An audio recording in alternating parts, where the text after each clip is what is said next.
নমস্কার, আপনাদের সকলকে জানাই সুপ্রভাত। আজকের সকালে কথা বলছি আপনাদের সঙ্গে।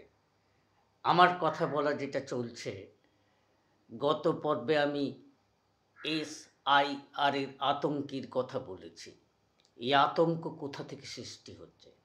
আসলে গোটা পৃথিবী জুড়েই রাষ্ট্রনায়কেরা এই যে বিপুল পৃথিবীতে জনসংখ্যার বৃদ্ধি হচ্ছে, এই জনসংখ্যাকে তারা দায় মনে করছে, এত জনসংখ্যাকে তারা একটা সমস্যা বলে মনে করছে, যেটা হচ্ছে মানব সম্পদ না হয়ে একটা সমস্যার কারণ হিসেবে দেখা দিচ্ছে।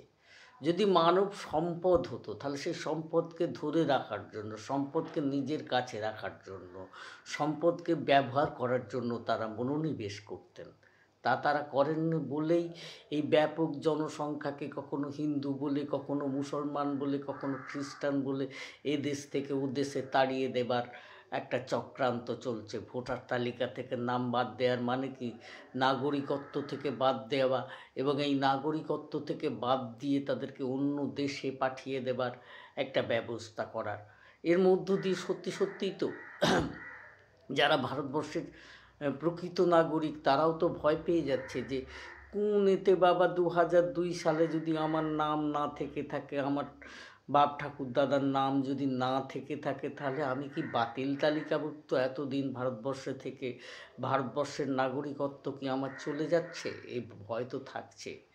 তাহলে আমরা উম, উম, সেই ভারতবর্ষের রাষ্ট্রনায়কেরা তারা কেন একটা ব্যবস্থা দিতে পারছেন না, যেখানে নাগরিকরা একটা সুস্থ সুন্দর জীবন পাবেন? সেই দায়িত্ব, সেই দায় তারা বহন না করে তারা শুধুমাত্র কেবলমাত্র ভোট ভিত্তিক একটা রাষ্ট্র গড়ে ভোটে পেয়ে নিতে হবে, যেমন যেন তেন প্রকারণে আমার রাষ্ট্র চাই, রাজ্য চাই, এই যে ব্যবস্থা, এইটা হচ্ছে লোভী একটা ব্যবস্থা। আমাকে ক্ষমতায় যেতে হবে, আমাকে ক্ষমতা ধরে রাখতে হবে যেন তেন প্রকারণে, এই যে ব্যবস্থা, এই ব্যবস্থার একটা পরিবর্তন না হলে কিন্তু সমূহ বিপদ আমাদের সামনে।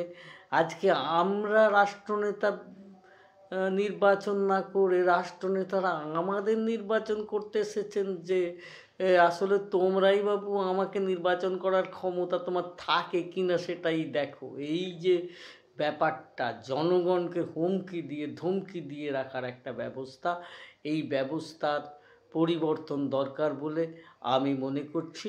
এই কথা বলে আজকে সকলকে আন্তরিক অভিনন্দন জানিয়ে আমার বক্তব্য শেষ করলাম। নমস্কার।